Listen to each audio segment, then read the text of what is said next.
శక్తి తైలాభిషేక ఆరాధన ప్రతి నెల మొదటి గురువారం.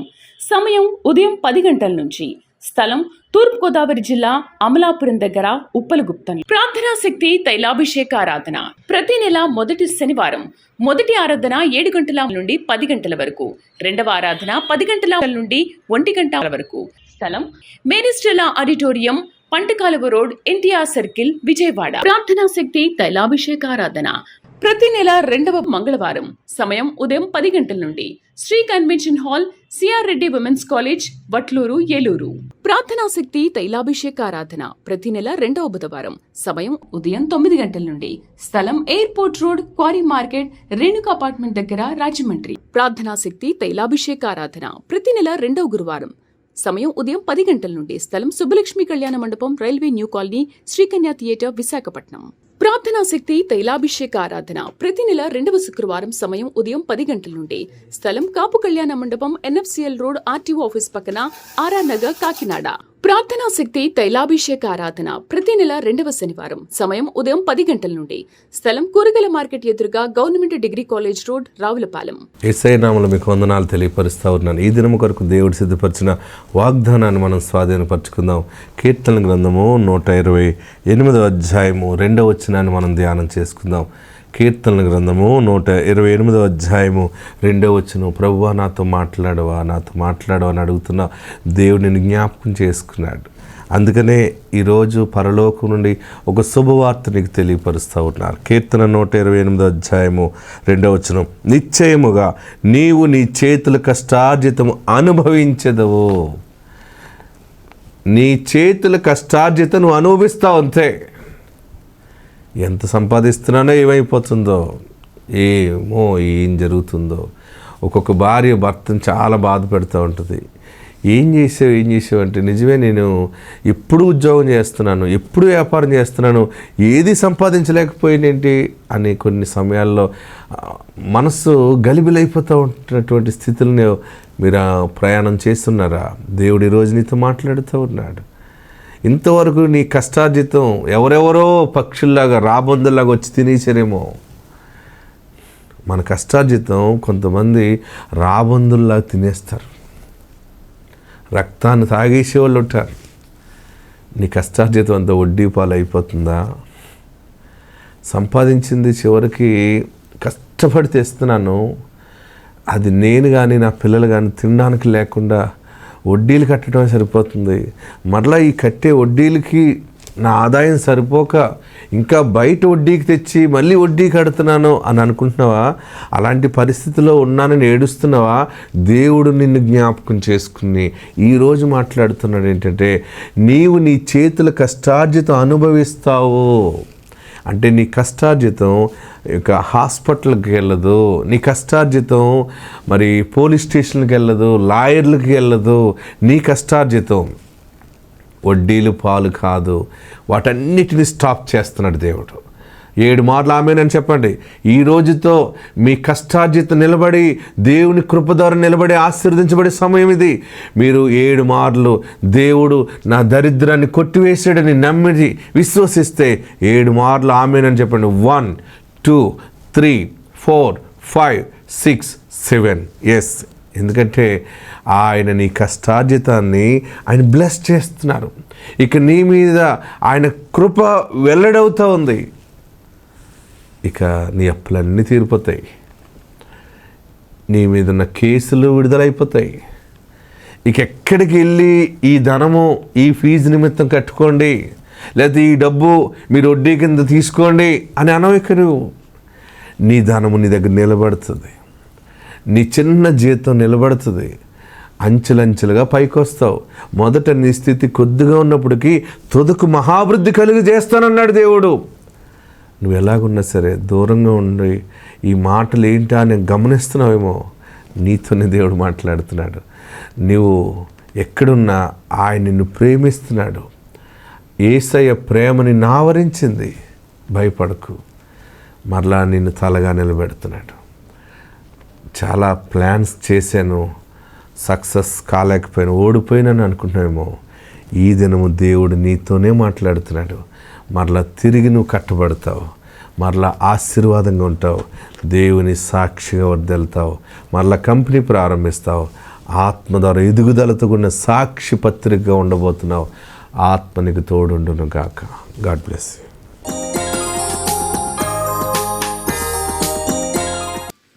మరి వాక్యంలోకి వెళ్దాం. ప్రియులరా, ఈ క్రిస్మస్ అనగా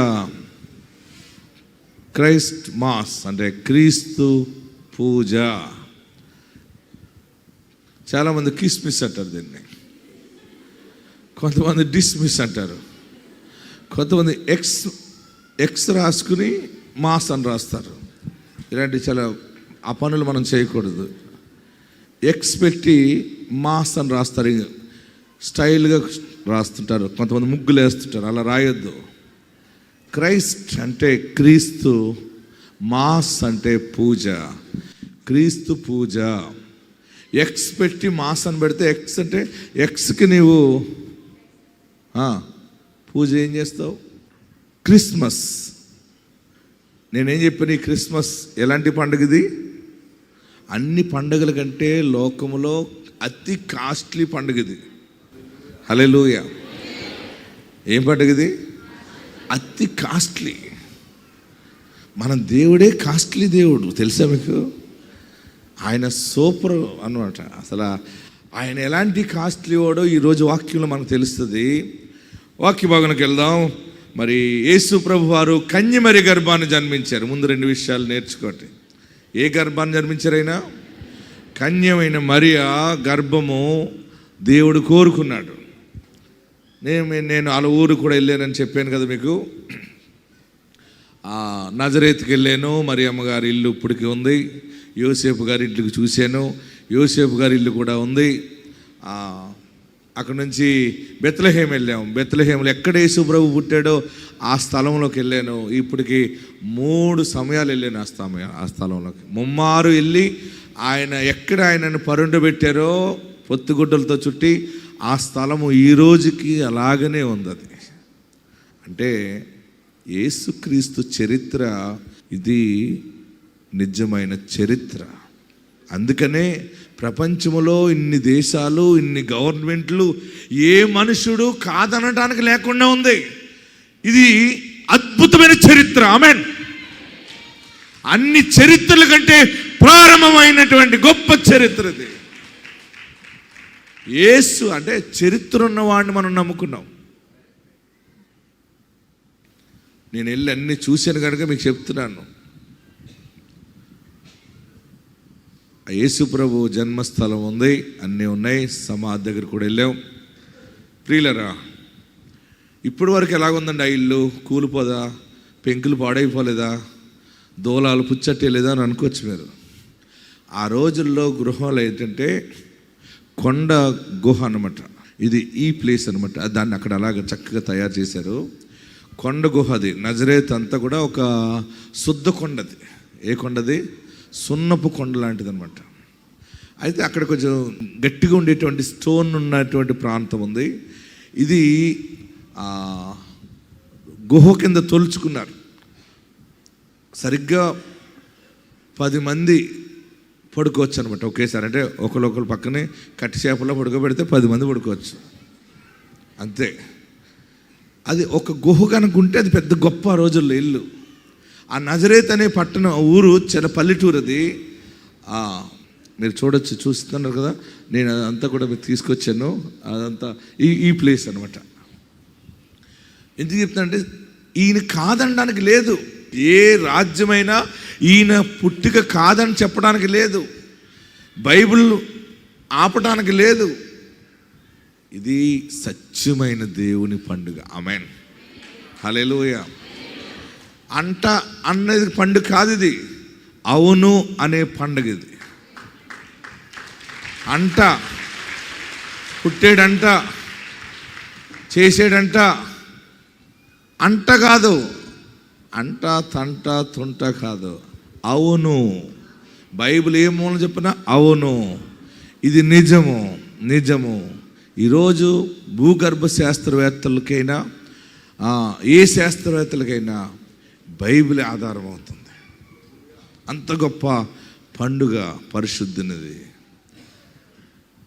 మరి గొర్రెల కాపర్ల దగ్గరికి వెళ్దాం. లోకాసు వార్తలోకి రండి. లోకాసు వార్త 2వ అధ్యాయము. ఆ దేశములో కొందరు గొర్రెల కాపర్లు పొలములో ఉండి రాత్రివేళ తమ మందను కాచుకొనుచుండగా ప్రభుదూత వారి యొద్దకు వచ్చి నిలిచెను. ప్రభు మహిమ వారి చుట్టూ ప్రకాశించినందున వారు మిక్కిలి భయపడిరి. అయితే ఆ దూత భయపడకుడి, ఇదిగో ప్రజలందరికీ కలగబో మహా సంతోషకరమైన. చూడండి, ఈ పండుగ ఎలాంటిదో దూత చెప్తా ఉంది. ప్రజలందరికీ కలగబో మహా సంతోషకరమైన సువర్తమానము నేను మీకు తెలియజేయుచున్నాను. దావీదు పట్టణమందు నేడు రక్షకుడు, అండర్లైన్ చేసుకోండి, దావీదు పట్టణమందు నేడు రక్షకుడు మీ కొరకు పుట్టి ఉన్నాడు. ఈయన ప్రభువైన క్రీస్తు. దానికిదే మీ కానవాలు. ఒక శిశువు పొత్తిగుడ్డలతో చుట్టబడి ఒక తొట్టెలో పండుకొనిండుట మీరు చూచెదరని వారితో చెప్పెను. వెంటనే పరలోక సైన్య సమూహం ఆ దూతతో కూడా ఉండి సర్వోన్నతమైన స్థలములలో దేవునికి మహిమయు ఆయనకిష్టులైన మనుషులకు భూమి మీద సమాధానమును కలుగునుగాకని దేవుని స్తోత్రము చేయుచుండెను. ఆమేన్. మరి పెండ్లి కుదిరింది మరియమ్మ గారికి. మరియ తల్లికి చిన్న బిడ్డ యవనస్త్రాలు, పెళ్లి కుదిరింది, ఎంగేజ్మెంట్ అయింది, తాంబూలాలు అయినాయి. కానీ వారిద్దరు కూడా లవ్ చేసుకున్నట్టు మాట్లాడినట్టు ఏం లేదు. ఇప్పుడు ఎవరిదైనా తాంబూలాలు అయితే ఫస్ట్ పెళ్లి కొడుకు ఫోన్ ఇస్తాడు. ఏమిస్తాడు? ఇదంతా కూడా ఇప్పుడులాగా ఉంది. ఫోన్లు ముందు ఉత్తరాలు రాసుకునేవారు, లవ్ లెటర్లు. అప్పుడు లెటర్లు లేవు, ఫోన్ లేదు. ఆమేన్, హల్లెలూయా. అప్పుడెందుకు? మన పూర్వీకులు, మన తండ్రుల పైకి వెళ్తే పెళ్ళి అయ్యే వరకు పెళ్లి కొడుకుని పెళ్లి కూతురు చూసేది కాదు. అవునా? పెళ్లి కూతురు పెళ్లి కొడుకుని పెళ్లిలో సగం అయ్యే వరకు కూడా చూడరు. ఒక క్లాత్ కడతారు, సారు ఏదో చెప్తారైనా, అప్పుడు ఆ గుడ్డ తీస్తారు. అప్పుడు ఈ పెళ్లి కొడుకు పెళ్లి కొడుకుని చూసే రోజులు. పూర్వీకులు అలా చేస్తున్నారంటే ఇంకా ముందు వెళ్తే ఎంత పరిశుద్ధంగా ఉందో గమనించుకోండి. అంత యథార్థవంతురాలు ఎవరు? మరియ. పెళ్ళి కుదిరింది, ఓకే అనుకున్నారు, పెద్దలు మాట్లాడుకున్నారు, అంతే. ఆనాటి ఎంగేజ్మెంట్ ఎలా ఉంటుందంటే, ఇప్పుడు అందరూ తాంబూలాలు అయిన వెంటనే, మాట అయిన వెంటనే ఇద్దరిని దగ్గర పెట్టి ఫోటోలు తీస్తుంటారు. అసలు వాళ్ళ దగ్గరికి వచ్చి ఫోటోలు తీసుకోవటం కానీ ఒక చోట కూర్చోబెట్టినట్టు లేదు అక్కడ. ఈ పెద్దలు పెళ్ళికొడుకు తరపు వాళ్ళు పెళ్లి కూతురు ఇంటికి వెళ్ళి మా పిల్ల అనిపించుకుని అక్కడ వస్తు వాహనాలు ఏమైనా పెడతారు, పెట్టి చేసుకుని ఖాయం చేసుకుని వస్తారు. అది ఎంగేజ్మెంట్. ఆమేన్. గట్టిగా హల్లెలూయా చెప్పండి. ఇంకా గట్టిగా హల్లెలూయా చెప్పండి. ఇంకా గట్టిగా హల్లెలూయా చెప్పండి. మనం ఇప్పుడు ఎంగేజ్మెంట్లు అప్పుడే వాళ్ళని కూర్చోబెట్టడం, వీళ్ళ భోజనాలు. చివరికి ఎలాగా క్షీణించిపోతుంది చూడండి. ఎథిక్స్ అన్ని పాడైపోతున్నాయి, విలువలన్నీ పాడైపోతున్నాయి. కానీ ఇలాగ దగ్గర కూర్చుని, ఈవెన్ యోసేపు దగ్గర కూడా కూర్చోలేదు మరియా. ఆనాటి చరిత్ర అంతా ధ్యానం చేస్తే యోసేపు ఆ అమ్మాయిని చేసుకుంటున్నాడు, ఆ అమ్మాయి యోసేపుని చేసుకుంటుందని ఆ ఊరు ప్రజలందరూ చెప్పుకున్నారు. ఒక చోటకి ఒక ఇంటికి వచ్చారు. ఆ ఇంటికి వచ్చినప్పుడు కూడా మరి ఇంటి దగ్గరే ఉంది, యోసేపు ఇంటి దగ్గరే ఉన్నాడు. పెద్దలు మాట్లాడుకుని ఓకే చేశారు. ఆమేన్. అది అంత పరిశుద్ధమైనటువంటి వివాహం. మరియా ప్రార్థన చేస్తుంది, తన పనులు తను చేసుకుంటున్నప్పుడు దేవుని దూత వచ్చి, ఓ మరియా, నువ్వు గర్భం ధరిస్తున్నావు, కుమారుణ్ణి కంటావు అంది. అప్పుడు ఈ మరియా అంది, ఇది ఎలా సాధ్యం? జస్ట్ మాకు ఎంగేజ్మెంట్ అయ్యింది, మేమేమి మాట్లాడుకోలేదు, మా ఇద్దరి మధ్య ఏ విధమైనటువంటి సహవాస సంబంధం లేదు. ఇది ఎట్లా సాధ్యం అంటే దేవుని దూతుంది, సర్వోన్నతుని శక్తి నిన్ను కమ్ముకుంటది, పరిశుద్ధాత్మ నీ మీదకి వస్తుంది, సర్వోన్నతుని శక్తి నిన్ను కమ్ముకుని, సర్వోన్నతుని శక్తి జీవము నిన్ను కమ్ముకుంటుంది. నీవు కుమారుని కంటావు, ఆయనకు యేసు అని పేరు పెడతావు. ఆమేన్. హల్లెలూయా, హల్లెలూయా. గట్టిగా హల్లెలూయా చెప్పండి. బాగా గమనించి, ఈ హిస్టరీ మనకు తెలుసున్నదే, కానీ మనం ప్రతిసారి మాటలు మనం ధ్యానం చేసుకోవాలి. ఆమె పరిశుద్ధవంతురాలు కనుక ఆ పరిశుద్ధుడు ఆమె గర్భాన్ని కోరుకున్నాడు. దేవుని దూత వచ్చి చెప్పింది, దేవుని శక్తి ద్వారా మరియ గర్భం ధరించింది. ఆ యోసేపుకు తెలిసింది. యోసేపు విడిచిపెట్టేయాలనుకున్నాడు. దేవుని దూత యోసేపుకు చెబితే యోసేపు మరియ దగ్గరికి వచ్చి మరియకి పరిచర్య చేశాడు. మరియ బంధువులు స్నేహితులందరూ కూడా తాంబూలాలు అయినాయి, ఎంగేజ్మెంట్ అయింది, ఈ పిల్ల గర్భం ధరించిందంటే ఏ తప్పు చేసిందో, ఏ పాపం చేసిందో అని అందరూ నిందేశారు. యోసేపు కూడా భయపడ్డాడు. పెళ్లి కొడుకు కూడా సత్యమును దేవుని దూత చెప్పడం ద్వారా యోసేపు అందరూ విడిచిపెట్టి దూరం అయిపోయినప్పుడు మరియకి తండ్రి స్థానాన్ని వహించాడు, తల్లి స్థానాన్ని వహించాడు, స్నేహితుడి స్థానం వహించాడు. అన్ని రకాల పాత్రలు పోషించిన గొప్ప మహానుభావుడు యోసేపు. ఆమేన్. హల్లెలూయా. గట్టిగా హల్లెలూయా చెప్పండి. ఇంకా గట్టిగా హల్లెలూయా చెప్పండి. ఆ రీతిగా క్రీస్తు జన్మ జరిగింది పరిశుద్ధముగా. ఇలా జరిగిన వెంటనే గొర్రెల కాపర్లు వెయిట్ చేస్తున్నారు. వారు ఎందుకంటే గొర్రెలను మేపుతున్నా ఉన్నారు, వారు గొర్రెల్ని పరిశుద్ధంగా మేపుతున్నారు. నేను వాళ్ళ దగ్గరికి వెళ్ళాను. ఈరోజు అంశం అంతా అక్కడ మీకు వాక్యంలోకి వెళ్తూ ఉన్నాను. చూడండి, మీరు ఈ గొర్రెల కాపర్లు అక్కడ ఒక గుహ ఉంది. అక్కడ గొర్రెల్ని పస్కా పండుగ కోసం గొర్రె పిల్లలను పెంచుతూ ఉండేవారు. పరిశుద్ధంగా పెంచుతూ ఉండి పండుగ వచ్చినప్పుడు ఈ గొర్రె పిల్లల్ని అక్కడ వధిస్తారు. వధించినప్పుడు ఆ రక్తము కార్చడం ద్వారా అక్కడ విమోచన జరుగుతుందని వారి నమ్మకం అనమాట.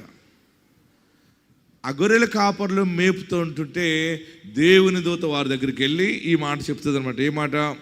8వ వచనం. ఆ దేశంలో కొందరు గొర్రెల కాపర్లు పొలములో ఉండి రాత్రివేళ తమ మందను కాచుకొనుచుండగా ప్రభుదూత వారి వద్దకు వచ్చి నిలిచెను. ప్రభు మహిమ వారి చుట్టూ ప్రకాశించినందున మిక్కిలి భయపడి.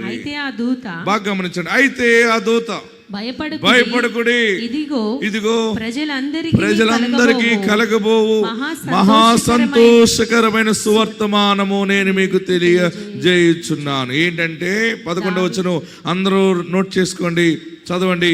దావీదు పట్టణమందు నేడు రక్షకుడు మీ కొరకు పుట్టి ఉన్నాడు, ఈయన ప్రభు అయిన క్రీస్తు.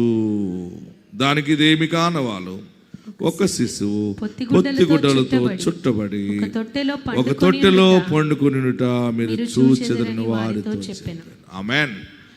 ఈ పండుగలో గొప్ప బహుమానం ఏంటంటే, పరలోకము నుండి భూలోకానికి దేవుడు తన కుమారుని ఇచ్చినటువంటి బహుమానము, గొప్ప పండుగ. ఆమేన్. దావీదు పట్టణమందు నేడు రక్షకుడు మీ కొరకు పుట్టి ఉన్నాడు. రక్షకుడు. ఆమేన్. ఈ పండుగలో స్పెషల్ ఏంటంటే రక్షకుణ్ణి కలిగి ఉంటాం. ఆ రక్షణ మామూలు రక్షణ కాదండి. ఇది ఈరోజు పండుగ ఎలా చేయాలో మీకు చెప్తున్నాను. ఈ రోజు నుండి మీరు డిసెంబర్ 31 వరకు ఈ పండుగ చేయండి. నేను చెప్పినట్టు చేయండి. జనవరి నుండి మీరు ఎలా మారిపోతారో చూసుకోండి. మారిపోతారండి, ఎటైనా వెళ్ళిపోతామని అనుకోకండి. మీ స్థితిగతులు మారిపోతాయి. మీరు రేపు కొత్త సంవత్సరం మామూలు ఉండదు. ఎందుకంటే మీకు ఒక విషయాన్ని చెప్పమని దేవుడు నాకు బయలుపరిచాడు. పండుగ ఎలా చేసుకోవాలో. పండుగ రోజు చేయాలంతే. రోజు చేయాలంటే ఎన్ని డబ్బులు కావాలండి బాబు? రోజు చుట్టాలు పిలిచి భోజనాలు పెట్టాలంటే. హల్లెలూయా. గట్టిగా హల్లెలూయా చెప్పరే ప్రియులరా. మన విషయాలు ఎన్నో ఆలోచిస్తూ ఉంటుంటే చాలా విచిత్రం ఉంటుంది. ఇంట్లో కుటుంబ సభ్యులు తినేస్తున్నారని ఏడుస్తారు కొంతమంది. ఎవరికైనా భోజనం పెట్టడం చాలా కష్టమైపోతుంది. ఆడబడి సొత్తే పెట్టడానికి ఎంత కష్టమైపోతుందో. పైకి వేసుకోమ్మా, మీరు తినండి, మీరు తినండి, ఈరోజు కూడా ఉండాలి మీరు అంటది. ఉట్టిది సాయంత్రం కూడా ఉండాలంటే సాయంత్రం ఉండకు, వెళ్ళిపో అని చెప్పడం అనమాట. మీరు అసలు రావట్లేదు, మీరు అన్నయ్య గారు వచ్చి ఎన్ని రోజులు అయిందో, రేపు అంతా ఉండాలి మీరు. ఇది తింటూ ఏమంటుందా, ఓకే అమ్మ ఉంటాను అంటదా? లేదమ్మా పనులు ఉన్నాయి వెళ్తా అంటే, లేదు ఏమో ఎప్పుడు వచ్చినా అలాగంటారు. ఉండరు అసలు, మీరు వచ్చిన సాయంత్రానికి వెళ్ళిపోతారు అంటదంటే చెప్పరే. ఇలాంటి వాళ్ళు ఉన్నారు మీ దగ్గర. సాయంత్రానికి ఇంటికి వెళ్ళిపోవాలంటారు ఎప్పుడు కూడా. కోళ్ళు ఉన్నాయి కదా పాపం, కుక్కలు ఉన్నాయి, గేదె పాలు పెతకాలి, నీళ్ళు కలపాలి, అన్నీ మీరే చేయాలి పాపం. ఈసారన్నా వచ్చినప్పుడు ఉండండి, ఒక్క పూట భోజనం పెట్టి ఆ భోజనం సాంబారు చికెన్ ముక్క వేసి అన్నీ ఇక్కడితో సమాప్తం అని పంపించేస్తాం మనం. ఇంక ఇలాంటి వాళ్ళు రోజు పండుగ ఏం చేస్తారు? కానీ మనది భోజనాల పండుగ కాదు, రక్షణ పండుగ. గట్టిగా హల్లెలూయా చెప్పండి. ఇదే పండుగ, ఇది రక్షణ. న్యాయము చేసేవాడు ఒకడున్నాడు. కుటుంబాన్ని అప్పుల ఊబిలో నుండి పైకి లేవనెత్తి రక్షించే రక్షణ పండుగ ఇది. పాప భారము, పాపము, దోషము నీ మీద ఏలుబడి చేసి దినదినము నిన్ను కృంగిపోయేలా చేస్తున్నటువంటి చీకటి నుండి వెలుగులోనికి రక్షించేటువంటి రక్షకుని పండుగ యేసు జన్మదిన పండుగ. ఆమేన్. అందుకనే గొర్రెల కాపర్ల దగ్గరికి వచ్చి దేవుని దూత అంటది, నేడు రక్షకుడు మీ కొరకు పుట్టి ఉన్నాడు. ఆ దూత ఎక్కడికి వచ్చి చెప్పిందో నేను అక్కడికి వెళ్ళాను. ఆ గొర్రెల కాపర్ల ఇల్లు కూడా ఉంది చూడండి, మీకు వీడియో తెచ్చాను. నాతో వచ్చిన టీం అందరూ అందులో కూర్చుంటే నేను ఆ గుహ లోపలికి వెళ్ళి వాళ్ళందరూ ఎక్కడ పండుకున్నారో అక్కడ వాళ్ళందరినీ కూర్చోబెట్టి దీని విశిష్టతను నేను బోధించాను.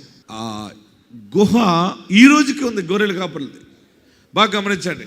వారు రాత్రి వేళ మందను కాచుకొని చుండగా దేవుని దూత ప్రత్యక్షమై, ఇదిగో మహా సంతోషకరమైన సువర్తమానం ఏంటంటే, దావీదు పట్టణమందు నేడు రక్షకుడు మీ కొరకు పుట్టి ఉన్నాడు. అందరూ ఉన్న చోటని తల్ల వంచండి, కళ్ళు మూసుకునండి, ఎక్కడున్నవారు అక్కడ లేచి నిలబడండి. నీ చరిత్ర తిరగరాయటానికి దేవుడు ఈరోజు మాట్లాడాడు. ఇంతవరకు వాస్తు చూస్తావు, ఏదేదో నక్షత్రాలు చూసుకున్నావు, రాశి ఫలాలను బట్టి అప్పుడు బాగుంటుంది ఇప్పుడు బాగుంటుంది అనుకున్నావు. అసలైన రాశి ఫలము, అసలైన శుభగడియ ఈరోజే. నువ్వు నమ్మితే రెండు చేతులు ఆకాశం వైపు చాపు. ఎప్పుడు డబ్బులు లేవని పుట్టినది మొదలుకొని ఊహ ఎరిగినప్పటి నుంచి అప్పులే ఉన్నావు. ఎప్పుడు రోగమే దేవా నన్ను బాగు చేయి, నన్ను స్వస్థపరచు, ఇదే అయిపోయింది. ఇక్కడితో అది లాస్ట్ అవుతుంది. మీ అల్లుడు బాగుపడతాడు, నీ బిడ్డ బాగుపడుతుంది, నీ కుమార్తె బాగుపడుతుంది, అందరూ ఐశ్వర్యవంతులుగా ఉంటారు. ఈ రోజు నుండి ఆశీర్వాదం మీ ఇంటి మీదకి వస్తుంది. అందరూ రెండు చేతులు పైకెత్తి అసలైన పండుగ, రక్షణ పండుగ, అది నీవు నోటితో ఒప్పుకో, యేసు ప్రభు అని ఒప్పుకో, యేసు దేవుడని ఒప్పుకుని నోరు తెరిచి నా దేవుడైన యేసు అని పిలు. కన్యమరి గర్భాన పుట్టినవాడా అని పిలు, సిలువ వేయబడినవాడా అని పిలు, సమాధి చేయబడినవాడా, మూడవ దినాన్ని తిరిగి లేచి అందరికి కనబడినవాడా. గట్టిగా చప్పుడు విడి ప్రభుని స్తుతించండి. ఆయన పునరుత్థానుడు, ఆయన పునరుత్థానుడు, ఆయన పునరుత్థానుడు.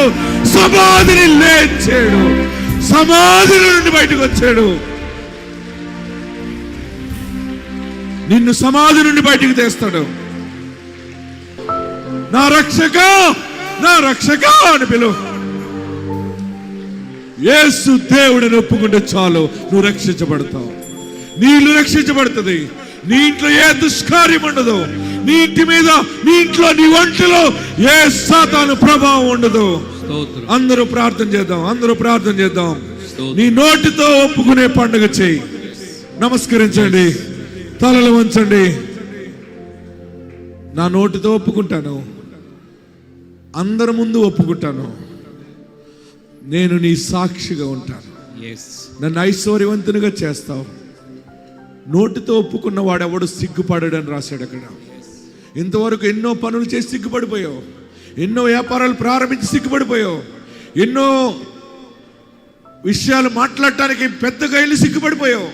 నా బిడ్డ ఎలా ఉండాలని కోరుకుని బిడ్డ జీరో అయిపోయి నీకు సిగ్గుపడ్డావు. నీ కుమారుడి విషయంలో సిగ్గుపడ్డావు.